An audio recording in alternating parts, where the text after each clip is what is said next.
রঙে চঙে ভরপুর মোর বাড়ি রংপুর, মুই আসং মহিপুর। এই যে বর্তমান মুই যেখানে দাঁড়িয়ে আসং এটা কিন্তু মহিপুর ব্রিজ।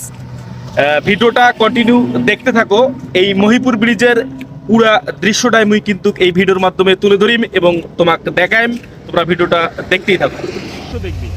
আসসালামু আলাইকুম আমার প্রাণপ্রিয় ভিউয়ার্স, আশা করছি আপনারা সবাই ভালো আছেন। আল্লাহ আপনাদেরকে সুস্থ রাখছেন।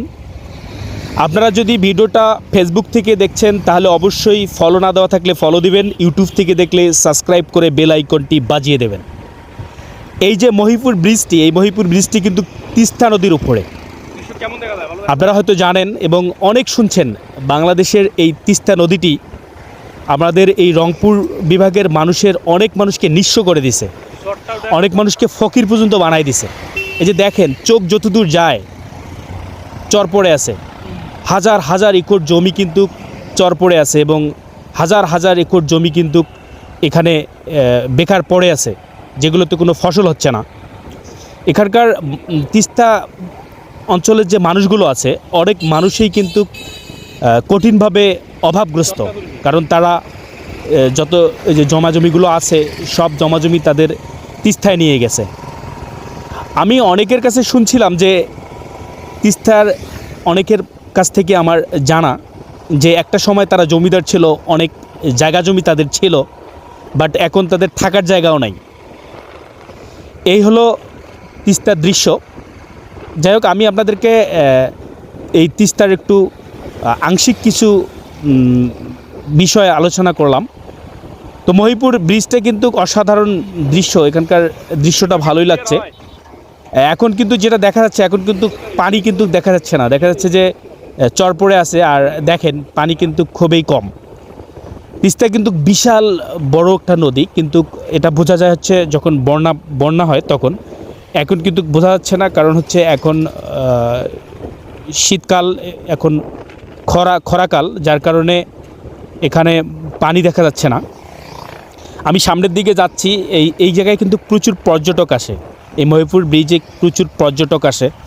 এবং সামনে আমি আপনাদেরকে দেখাবো, এখানে অনেকগুলো রেস্টুরেন্ট আছে এবং অনেকগুলো ফুচকার দোকান আছে। সব কিছু মিলে সামনের দিকে আমি যাচ্ছি, আমি সেই দিকে নিয়ে যাচ্ছি আপনাদেরকে। ওই দিকে নিয়ে গেলে আমি আপনাদেরকে দেখাতে পারবো। তো কেমন লাগছে ভিডিওটা আপনারা কমেন্টে জানাবেন, অবশ্যই কমেন্ট করবেন। যদি ভালো লাগে তাহলে অবশ্যই ভিডিওটি শেয়ার করবেন। আমি আবারও বলছি, তিস্তাবাসীর জন্য দোয়া রাখবেন। সাধারণত তিস্তাবাসী খুব অসহায় মানুষ। আমরা হয়তো বা এখানে ঘুরতে আসি, অনেক মানুষ এখানে এনজয় নিতে আসে, কিন্তু এখানকার মানুষের অনেকটা কষ্ট, যারা আসলে খুব কাছ থেকে দেখেন নাই তারা বুঝবেন না। যদি সময় সুযোগ হয় তাহলে আপনি তিস্তার সাইডে যে গ্রামগুলো আছে আপনি ঘুরে দেখবেন যে এখানকার মানুষ কতটা অসহায়। দেখবেন যে ঘরবাড়ি নেই, একটা করে বাড়ি দেখা যাচ্ছে ভাঙনের কারণে 8-10 বার করে সারানো হয়েছে এবং তাদের অনেক জমাজমি ছিল, সেগুলোও কিন্তু শেষ হয়েছে।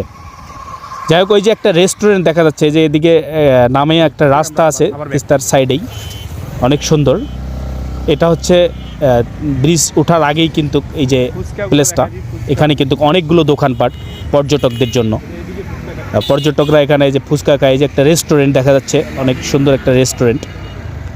সব কিছু মিলে এখানকার পরিবেশটা অনেক সুন্দর লাগছে। অনেক লোক এখানে ঘুরতে আসে, তো আমি একটু সময় পেলাম, আমিও একটু ঘুরতে আসলাম। আপনারা আমার জন্য দোয়া রাখবেন, আমাকে সাপোর্ট করবেন, ভিডিওতে লাইক কমেন্ট করবেন। আপনাদের সাপোর্টের কারণে আমি আরও উৎসাহ পাবো, আরও সুন্দর সুন্দর ভিডিও আপনাদেরকে উপহার দেব।